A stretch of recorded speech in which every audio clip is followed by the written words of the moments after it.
Hello, কেমন আছো বন্ধুরা? আজকে তোমাদের ফিফথ সেমিস্টার হিস্ট্রির বড় প্রশ্নের সাজেশনের আরও একটি ইম্পর্টেন্ট প্রশ্নের উত্তর খুব সহজ ভাষায় লিখে নিয়ে চলে এসেছি।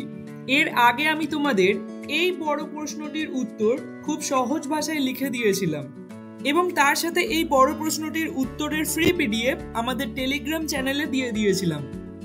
ভিডিওটা শুরু করার আগে আমাদের নতুন শ্রোতাদের জন্য জানিয়ে রাখি, আমি এই চ্যানেলে কলেজ রিলেটেড সমস্ত আপডেটস ও সাজেশনের ভিডিও আপলোড করে থাকি এবং তার সাথে প্রশ্নগুলির উত্তরও খুব সহজ ভাষায় তোমাদেরকে লিখিয়ে দিই। তাই চ্যানেলটিকে অবশ্যই সাবস্ক্রাইব করে রাখো ভবিষ্যতে এই ধরনের আরও ভিডিও পেতে। তাহলে চলো শুরু করা যাক আজকের ভিডিওটা। আজকে যে প্রশ্নটি নিয়ে আলোচনা করব সেটি হলো, ইংল্যান্ডের শিল্প বিপ্লব প্রথম শুরু হয়েছিল কেন? অথবা তোমাদের পরীক্ষায় এরকম ভাবে আসতে পারে, ইংল্যান্ডে সর্বপ্রথম শিল্প বিপ্লব সংগঠিত হওয়ার কারণগুলি উল্লেখ করো। পরীক্ষায় তোমাদের এই প্রশ্নটি 20 নাম্বার অথবা 10 নম্বরের মধ্যে আসতে পারে, তবে আমি যে ধরনের আনসার লিখে দিচ্ছি এটা 10 নাম্বার কিংবা 20 নাম্বার উভয় ক্ষেত্রেই তোমরা লিখতে পারো। এই ধরনের উত্তর লিখলে তোমরা অনায়াসে ভালো নাম্বার তুলে নিতে পারবে। উত্তরটি তোমরা এরকম ভাবে লিখবে, শুরুতে একটু বর্ণনা দিয়ে দেবে। ইংল্যান্ডকে শিল্প বিপ্লবের জন্মভূমি বলা হয়। 18 শতকের শেষ ভাগ থেকে 19 শতকের প্রথম ভাগে ইংল্যান্ডে শিল্প উৎপাদনের ক্ষেত্রে যে বৈপ্লবিক পরিবর্তন ঘটেছিল তাকে শিল্প বিপ্লব বলা হয়। এই শিল্প বিপ্লবের ফলে মানুষের জীবনযাত্রা ও সমাজ ব্যবস্থায় ব্যাপক পরিবর্তন এসেছিল। ইংল্যান্ডে সর্বপ্রথম শিল্প বিপ্লব সংগঠিত হওয়ার বিভিন্ন কারণ ছিল, যেমন এরপর তোমরা পরপর এই পয়েন্টগুলিকে লিখবে যেগুলি আমি এখানে লেখাচ্ছি। প্রথম পয়েন্ট লিখবে প্রাকৃতিক পরিবেশ।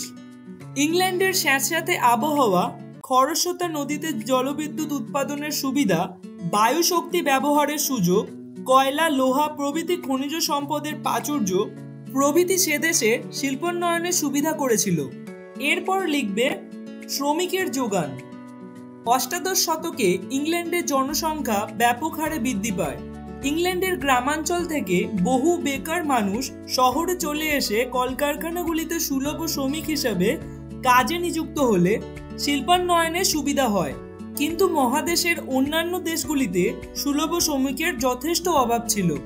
নেক্সট পয়েন্টে লিখবে কাঁচামালের সংগ্রহ। অষ্টাদশ শতকে ইংল্যান্ডে কৃষি বিপ্লবের ফলে শিল্পের প্রয়োজনীয় প্রচুর কাঁচামাল উৎপাদিত হতে থাকে। তাছাড়া ইংল্যান্ডে তার সুবিশাল ঔপনিবেশিক সাম্রাজ্য থেকে সস্তায় শিল্পের প্রয়োজনীয় কাঁচামাল সংগ্রহ করতে সক্ষম হয়। এরপরে লিখবে মূলধনের যোগান। ইংল্যান্ডে ব্যাংক ব্যবস্থার প্রসার, ঔপনিবেশিক রাষ্ট্রগুলি থেকে অর্থ সম্পদ শোষণ করে স্বদেশে আমদানি প্রভৃতির ফলে ইংল্যান্ডের শিল্পের জন্য প্রয়োজনীয় মূলধনের কোনো অভাব হয়নি। নেক্সট পয়েন্টটি হলো বাজার। এই সময় ইংল্যান্ডের কৃষকদের আর্থিক সচ্ছলতা বৃদ্ধি পেলে তাদের শিল্প পণ্য কেনার ক্ষমতা বাড়ে। অন্যদিকে ইংল্যান্ড তার সুবিশাল ঔপনিবেশিক দেশগুলিতে পণ্য বিক্রি করার সুযোগ পায়, ফলে ইংল্যান্ডের শিল্প সামগ্রী বিক্রির সুবিশাল বাজার গড়ে ওঠে। এরপর লিখবে যোগাযোগ ও পরিবহন ব্যবস্থা। ও হ্যাঁ, আরেকটি কথা, যদি তোমাদের পরীক্ষায় 10 নম্বরের আসে এই প্রশ্নটি, তাহলে তোমরা একটা পয়েন্ট স্কিপ করতে পারো। সমুদ্রবেষ্টিত ইংল্যান্ডের নৌশক্তি ছিল বিশ্বের সর্বশ্রেষ্ঠ। পণ্য বোঝাই ব্রিটিশ জাহাজগুলি সমুদ্রপথে পৃথিবীর সমস্ত দেশে অনায়াসে যাতায়াত করতে পারত। দেশের উপকূলে অবস্থিত অসংখ্য বন্দর থেকে নদীপথে দেশের অভ্যন্তরে পণ্য পরিবহনের সুবিধা ছিল যথেষ্ট উন্নত। নেক্সট পয়েন্টটি হলো বাণিজ্যিক উন্নতি। ইংল্যান্ডের বাণিজ্য ব্যবস্থা খুবই শক্তিশালী ছিল। বিশ্বের বিভিন্ন দেশের সাথে বাণিজ্যের মাধ্যমে ইংল্যান্ডে প্রচুর পুঁজি জমেছিল। এই পুঁজি নতুন যন্ত্রপাতি ও কারখানা স্থাপনের জন্য ব্যবহৃত হয়েছিল। এরপরে লিখবে রাজনৈতিক স্থিতিশীলতা। ইংল্যান্ড একটি রাজনৈতিকভাবে স্থিতিশীল দেশ ছিল। একটি শক্তিশালী কেন্দ্রীয় সরকার এবং একটি সংস্কৃতি যা উদ্যোক্তা এবং উদ্বোধনকে মূল্য দেয়। এটি বিনিয়োগ এবং ব্যবসা বৃদ্ধির জন্য একটি অনুকূল পরিবেশ প্রদান করে এবং শিল্প বিপ্লবের পথ দেয়। পরবর্তী পয়েন্টটি দেখো, বৈজ্ঞানিক আবিষ্কার। অষ্টাদশ শতকে বিভিন্ন বৈজ্ঞানিক আবিষ্কার যেমন ফ্লাইং শাল, snipping jenny, water frame mule প্রভৃতি ইংল্যান্ডের শিল্পোন্নয়নে অগ্রগতিকে খুবই সহায়তা করে। বাষ্পীয় ইঞ্জিন, ব্লাস্ট ফার্নেস, নিরাপত্তা বাতি প্রভৃতি আবিষ্কার কলকারখানাগুলিকে চালানোর পক্ষে সহায়ক হয়। অবশেষে তোমরা উপসংহার অবশ্যই দেবে, সেটা 10 নম্বরের প্রশ্ন হোক কিংবা 20 নম্বরের। এতে লিখবে ইংল্যান্ডের শিল্পান্নয়নে সব উপাদানই ছিল বলে সে দেশের শিল্পান্নয়নের বিকাশ সর্বপ্রথম শুরু হয়েছিল।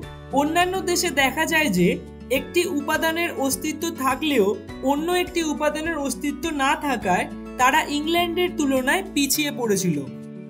তাহলে আশা করছি তোমাদের আনসার রাইটিংটা খুব ভালো লেগেছে। ভিডিওটা অবশ্যই একটি লাইক করে দাও যদি এই আনসার রাইটিং তোমাদের পছন্দ হয়ে থাকে, কারণ তোমাদের একটি লাইক আমাদেরকে খুব মোটিভেট করে থাকে এই ধরনের আরো ভিডিও বানাতে। এর যদি ফ্রি পিডিএফ তোমরা পেতে চাও তাহলে আমাদের ডেসক্রিপশন বক্সে এবং কমেন্ট সেকশনে টেলিগ্রাম চ্যানেলের লিংক দেওয়া আছে, তোমরা সেখানে জয়েন হয়ে যেতে পারো।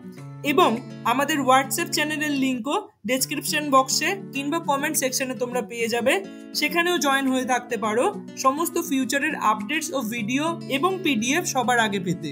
তাহলে দেখা হচ্ছে পরবর্তী আরো একটি কোনো ইন্টারেস্টিং ভিডিওতে। ততক্ষণের জন্য বাই বাই।